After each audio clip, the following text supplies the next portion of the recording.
तिलैया अपने गुरु विजयपाद के द्वार पर पहुंचे और प्यास का दीप जलाकर के कहने लगी, गंगा यमुना बहाकर के अपनी आंखों से दोनों हाथ जुड़ के कहने लगी, गुरुदेव मैं तेरे द्वार पर प्यास लेकर के आया हूं। मैंने तेरा नाम बहुत ऊंचा सुना, बहुत प्यास दर्द पीड़ा प्रभु प्रेम की लेकर के आया हूं, इसको तृप्त कर देना। गजब। भीतर भीतर गुरुदेव झूम उठे और अपनी नजरें इनायत कृपा दृष्टि उस बालक के ऊपर उतार करके कहता, तिलैया एक छोटी सी बात है क्या कि इस प्यास को उखाड़ने और बढ़ाने के लिए, इसको प्राणों में उतारने के लिए मैं आज से ही तेरे प्रति प्रक्रिया शुरू करता हूं। क्या मुझको अधिकार है? हां गुरुवर, आपको पूर्ण अधिकार है। जो जो हम इशारा करेंगे तुम करोगे जरूर। मैं अपनी जान की बाजी लगा के भी करूंगा, मैं अपने आप को कुर्बान करके भी करूंगा, किंतु मुझे अपने एक सत्य स्वरूप को, अपने प्रभु को जानना है। क्या तू वाकई मेरे में देखता है कि मैं तेरा कल्याण कर सकता हूं? क्या तुझे भरोसा है? क्या मैं इसके सामर्थ्य हूं? अगर आप ना होते तो मुझको ये झलक वाइब्रेशन की ना मिलती। मुझे पूरा भरोसा है, किंतु क्या गारंटी है कि मैं तुझको पहुंचा दूंगा? क्या गारंटी है कि मैं तुझको प्राप्त करवा दूंगा? तेरे पास क्या है? मेरी प्यास कहती है, मेरी प्यास का तराजू कहता है कि वो तेरे पास है, वो हीरा तेरे पास है, वो विराट तेरे पास है। मैंने तेरी आंखों में भांप लिया है, मेरे आते ही तेरी आंखों में आंसू आए हैं। गुरुवर,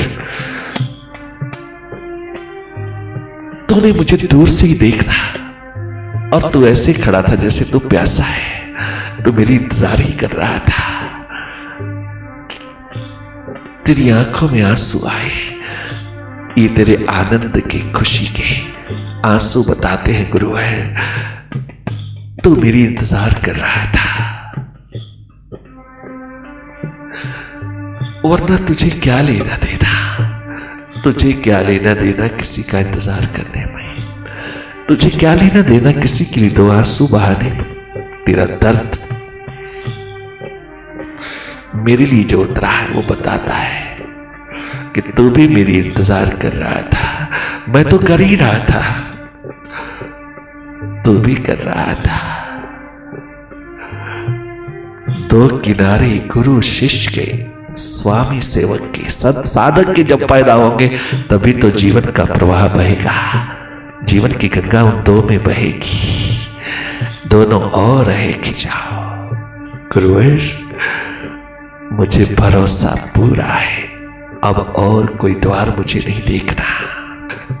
तू कितना भी कठोर बन जा, मेरे लिए तो करुणाजनक ही है। तेरे हर इशारे पे जीवन को कुर्बान कर दूंगा। तिलैया जा, 12 बरस लगातार तू इस आश्रम की रसोई में जाके सेवा कर। 12 बरस लगातार तूने मेरे द्वार पर नहीं आना, मेरे दर्शन के लिए भी नहीं आना। तूने वहीं बैठ करके धान कूटते चले जाना है। चारों टाइम तूने आश्रम आने वालों के लिए, रहने वालों के लिए जहां दूसरे करते हैं वहां तूने साथ साथ करना है, उनसे भी ज्यादा जितना कर पाए तिलैया, परंतु दर्शन करने नहीं आना। इतना भी समय बर्बाद नहीं करना कि मैं दर्शन कर रहा हूं, मैं परचरण छूऊं, मैं अपना सिर झुकाऊं, फिर आकर मैं रसोई शुरू करूं। नहीं, तूने आना ही नहीं। इतना बड़ा दर्द भरा पर्वत उतार दिया, किंतु हंसते हंसते स्वीकार किया। एक बार तो धक्का बहुत बड़ा लगा, सबला प्यास बहुत बड़ी ताकत है और बहुत इंतजार की घड़ी गिनती है, जन्मों जन्मों तक की भी इंतजार कर सकती है। प्यास प्रभु प्यास, जो आज्ञा गुरुदेव, तेरी आज्ञा शिरोधारी है। आंख में आंसू टपक रहे, रोम रोम तड़प रहा तिलैया। गुरुदेव कह तो गए कि तू स्वयं भी रुक ना पाए। जरा सा बालक तिलैया अपना कदम उठाकर के रसोई की ओर जाने लगा कि फूट फूट के गुरुदेव रोए। 12 बरस तक तिलैया धान कूटता चला गया और ध्यान मुर्शिद की तरह, पल पल ध्यान के अंदर मुर्शिद की याद पिरोया। 12 बरस के बाद गुरुदेव एक दिन बाहर निकलते हैं। 3:30 बजे सिटिंग पूरी होने के बाद 5 बजे कहते हैं तमाम इन रहने वाले और बाहर से आने वाले तमाम भक्तों साधकों को कहते हैं, आज से 3 दिन के बाद मैं समाधि लेने जा रहा हूं। सदा के लिए आकाशवत होने जा रहा हूं। सदा के लिए ज्योति ज्योत समान जा रहा हूं। मैं अपने विराट में लीन होने जा रहा हूं। 3 दिन के बाद समाधि में। आपने कुछ पूछना हो तो पूछ ले, कुछ और जानना हो तो जान लो। 3 दिन है, एक अवसर। 3 दिन रह गए। 3 दिन पहले डिक्लेयर कर दिया मैं जा रहा हूं। जैसे ही ये खबर पहुंची रसोई में, कौंध गई, दिल तोड़ गई, हृदय चकनाचूर कर गई। ये क्या हो गया? वो क्यों जा रहा है? भले मुझे कुछ दे ना दे, वो जाए ना। भले मुझे मिले ना मिले, वो जाए ना। वो क्यों जा रहा है? मन ही मन डूब गया, बेहोश होकर गिर गया। पता चला कि तू गुरुदेव को फिर भी कोई दया नहीं आई कि उसको बुला के बात कर ले। नहीं, आखिरी दिन आने से पूर्व रात को जब सीटिंग खत्म हुआ तो कहने लगे गुरुदेव कि जितने भी तुम 500-600 व्यक्ति यहां बैठे हो, मैं चाहता हूं आप में से किसने कोई कमाई की है भीतर की, वो अपना अनुभव मेरी दीवार के बाहर अपने हाथों से लिखते हुए, आज की रात्रि लिखना हुए और कल मैं इसको पढ़ लूंगा, ताकि मुझे मालूम हो कि मेरे जीवन से किसी को कुछ मिला भी है या नहीं। इतने वर्ष लगातार हम इकट्ठे रहे, मेरे जीवन से किसी को कुछ मिला है या नहीं। कोई भी अनुभव अद्भुत, अनमोल, अद्वितीय जो जिसने भी उपलब्ध किया हो भीतर का अनुभव, वो लिखता है शब्दों में। मैं जानना चाहता हूं। सब रो रो के रुदन में डूबे हुए, तनिक मात्र भी उनकी बात की परवाह नहीं की। बस वो तो घबरा गए, वो तो डूब गए बिछोड़े के दुखड़े में। ये क्या, कभी सोचा भी नहीं था, कभी सोचा नहीं था कि ये बाबा ऐसा कह देगा, ऐसे ही चला जाएगा मझधार में छोड़ करके। परंतु कमरे से बाहर आकर के फिर बार बार कहते हैं किसी को लिखना ही होगा। हाँ, प्रातःकाल 5 बजे के करीब जब गुरुदेव बाहर नहीं आए तो एक ने लिखा, मैंने अनुभव किया, एक ने बहुत ऊंचे साधक ने लिखा, मन एक दर्पण है, उस पर विचारों, विकारों, विकल्पों, वृत्तियों की धूल जम गई है, उसको साफ करना एकमात्र हमारा कर्तव्य है। और साफ करते ही आत्म ज्योत जग जाती है, उसको साफ करना हमारा कर्तव्य है। गजब। सब साधक, जितना भी साधक साध्वी वर्ग था, सब हैरान हो गए। क्या गजब का है अनुभव, क्या कमाल कर दिया आपने। अपने भाई को कहते, गुरुदेव आवाज बहुत ऊंची ऊंची सुनकर के बाहर आए। उसने पढ़ा, पढ़ने के बाद चुपचाप उदास वापस लौट गए। हां या ना नहीं किया, उदास लौट गए। और फिर पुनः थोड़ी देर के बाद बाहर निकल के कहते हैं गलत, फिर वापस चले जाते। कैसी लीला खेल रहा है वो भीतर के जागे पुरुष विजयपाद, स्वामी विजयपाद।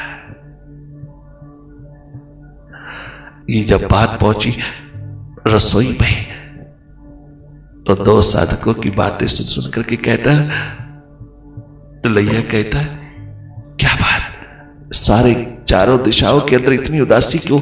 एक तो वो जा ही रहा है, दूसरी इतनी उदासी क्यों? उदासी इसलिए है कि इतना शानदार हमारे में इतने अच्छे साधक ने, बड़े साधक ने, बहुत पहुंचे हुए साधक ने इतना सुंदर अनुभव लिखा, गुरु जी ने उसको नकार दिया।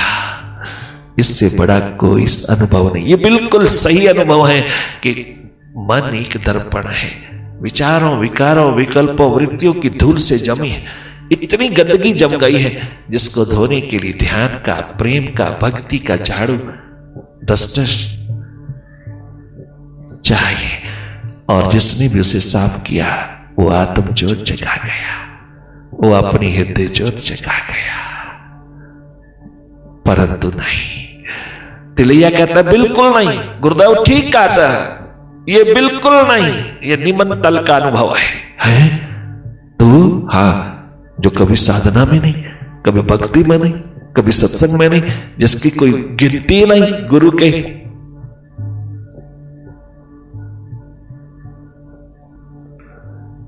के दिल में जिसकी गिनती नहीं। अरे गुरु के दिल में जिसकी कोई किसी प्रकार की गिनती नहीं, इतना इनसिग्निफिकेंट इंसान, अनपढ़ गंवार, तू क्या कह रहा? तू तो रोटी पका के खिलाने वाला, तू तो केवल चावल बनाने वाला, तू तो धान कूटने वाला 24 घंटे, तू क्या जानेगा मजदूर कहीं का? तू कैसे कहता है कि ये बिल्कुल सही? गुरुदेव ने जो फरमाया बिल्कुल निमंतल का अनुभव, किताबी, बुकिश, ये हृदय से उठा हुआ नहीं है। हाँ, क्या तुम इससे बेटर जानते हो? बिल्कुल। लिख सकोगे? नहीं। लिख सकते हो अगर तो मैं लिखा सकता हूं। है? हाँ। क्या आपकी अनुभव गुरुदेव तक पहुंचाए? बिल्कुल। मेरे अनुभव, मेरे भीतर का अनुभव, मैं खुद, मेरा अनुभव कहता है कि ये निमंतल का अनुभव जो लिखा गया, तुम इससे बेटर बिल्कुल क्या लिखाओगे? बिल्कुल हम लिखते हैं, आप लिखाइएगा। किंतु ये जो पहले अनुभव लिखा, इसका नाम नहीं, किसने लिखा? नाम ही नहीं। तो तिलैया ने कहा ये नाम ही लिखने वाला खुद ही बता रहा है कि ये बुकिश, किताबी बात है। अगर उसका अपना अनुभव होता तो नाम लिखवाता। गुरुजी को अंधा समझता है, जैसे गुरुजी को पता नहीं। कितना चालाक चतुर दिखाई देता है कि अगर गुरुजी ने यस कर दी तो मैं कह दूंगा मैंने लिखा है, और अगर गुरुजी ने नो कर दी तो मैं चुप रहूंगा, मैं क्यों अपनी बेइज्जती कराऊं। कितनी चालाकी, कितनी चतुराई है गुरुजी के पास रह करके भी। ये तो खुद ही बता रहा है लिखने वाला कि वो स्वयं अंधा है, उसके पास कुछ इतनी भी निडरता नहीं कि वो नाम लिख दे। मैं लिखाता हूं, लिखिएगा। मन नाम का कोई दर्पण है ही नहीं, मन ही नहीं। मन रख दियो सदगुरु के पास, मन है ही नहीं। मन नाम की वस्तु ही नहीं, मन नाम का कोई पदार्थ ही नहीं, मन है ही नहीं। मन पिघल गया, नो माइंड हो गया, नो माइंड। मन है ही नहीं, डुअलिटी है ही नहीं। क्या गजब, मन है ही नहीं। सब जितने भी सत्संगी साधक एवं खोजी खड़े थे वहां, सब सैकड़ों की तादाद में हंस पड़े कि सब पागल कहीं का कहां से आ गया। क्या कहता, मन है ही नहीं। कहता है ही नहीं, मन है ही नहीं, मन ही नहीं, मन रूपी दर्पण है ही नहीं, मन है ही नहीं, तो फिर विचारों विकारों विकल्पों का क्वेश्चन ही नहीं, किसी धूल का कोई प्रश्न ही नहीं। और अगर धूल भी नहीं तो फिर ध्यान साधना की भी जरूरत नहीं। काहे का झाड़ू, मन नाम का दर्पण है ही नहीं, मन ही गया, सब पिघल गया, मन अमन हो गया, मन नो माइंड हो गया, मन अमन हो गया, नो माइंड। इतना डूबा प्यास में, इतना डूबा अपने प्रेम में, अनन्य प्रेम में, सदगुरु के अनन्य प्रेम में, अपने मुर्शिद के अनन्य प्रेम में कि मन ही नहीं बचा।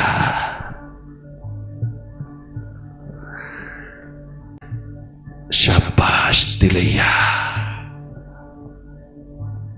अंदर का बाहर नहीं, हृदय में कहा, झूम उठे गुरु, अपनी नृत्य को, अपनी हृदय के आनंद को समेट ना पाए, अपने आप को धन्य धन्य कहने लगे। मेरा होना सार्थक हुआ, मेरा जीना सार्थक हुआ, और मेरे द्वार पे आने वाला बच्चा सार्थक हुआ। भीतर कहते हैं, बाहर जबान पर नहीं, ताकि किसी को चोट ना पहुंचे। अंदर चले गए, दरवाजा बंद कर लिया और तिलैया का सिमरन शुरू कर दिया।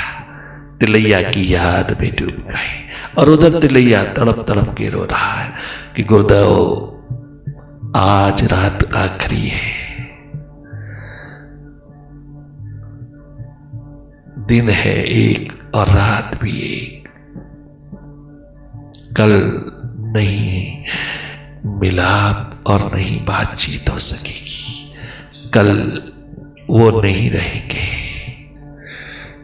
शारीरिक रूप में, साकार रूप में।